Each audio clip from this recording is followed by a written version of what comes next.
Rojo con Fernando Rosso. La cuestión del trabajo está nuevamente en el centro de la discusión por varias razones. Por el ataque al salario y a las condiciones laborales que impulsa este gobierno, el gobierno de Javier Milei. Por la profundización de la informalidad y la precarización laboral que viene desde hace ya mucho tiempo. Y más en general por la discusión que también viene de largo en torno a la función de las nuevas tecnologías y ahora especialmente de la inteligencia artificial con respecto al trabajo. También porque uno de los pilares exigidos por el Fondo Monetario para la Argentina y como para gran parte del mundo es una nueva reforma laboral.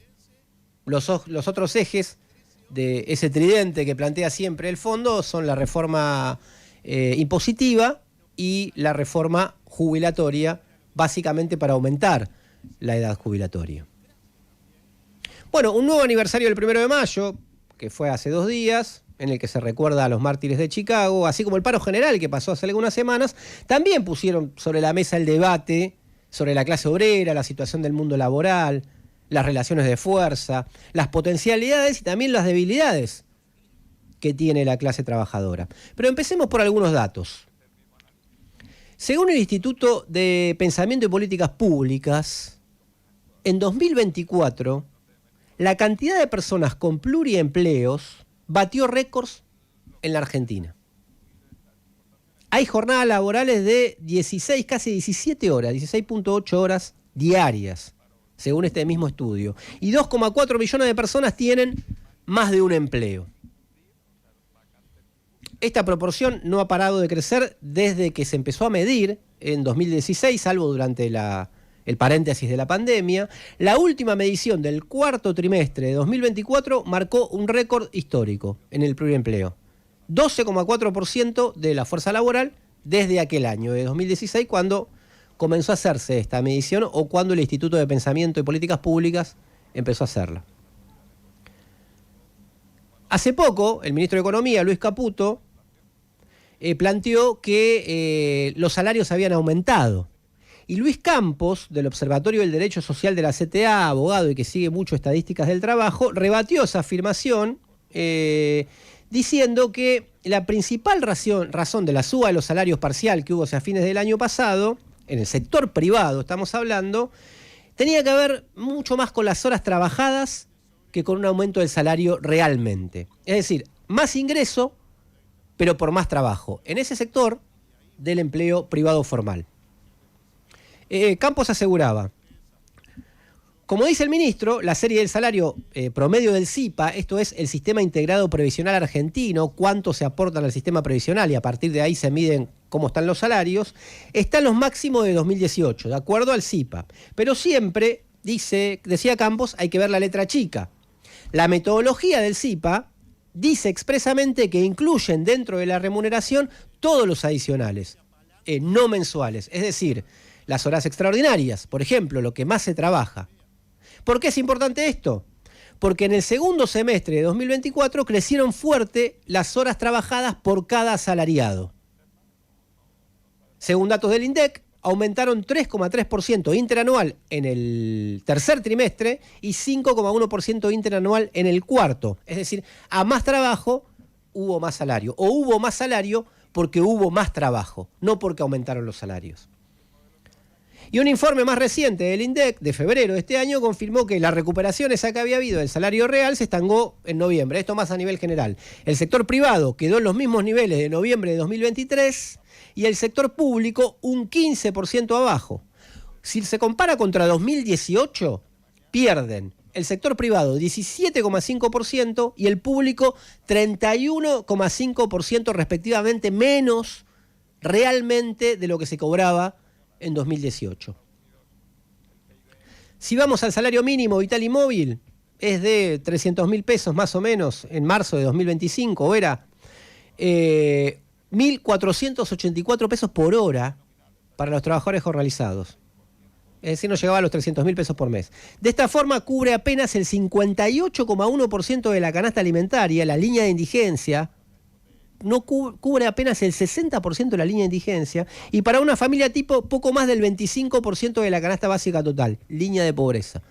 Esto estamos hablando del salario mínimo vital y móvil, que como su nombre lo indica debería cubrir esas necesidades, ser mínimo vital y móvil. Estos niveles son peores que los registrados durante la crisis del 2001.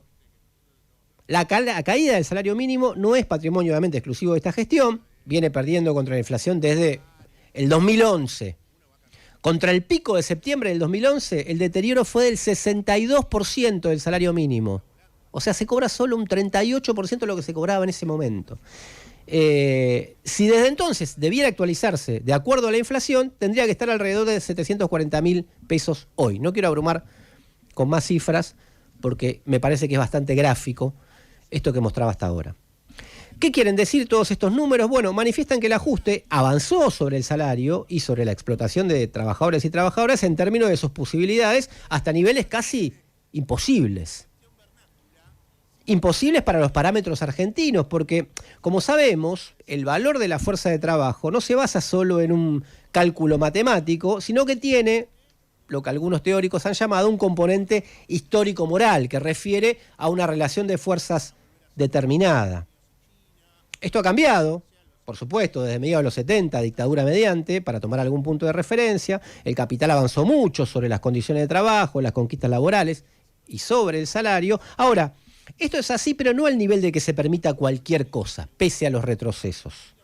Existe una autopercepción de los trabajadores y trabajadoras argentinos que consideran que deben ser remunerados justamente por su trabajo y que una reforma laboral que saque derechos no puede ser nunca una salida. Esto está registrado en todos los estudios de opinión que preguntan por eso.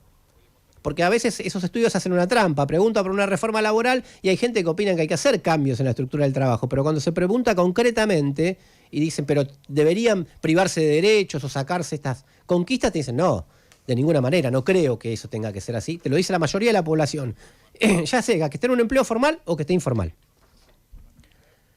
¿Y por qué es importante esto? Bueno, porque el ajuste fuerte, profundo, que ha llevado la situación hasta un límite que es muy delicado cruzar, para el Fondo Monetario Internacional, no es suficiente. Es más, es apenas un punto de partida.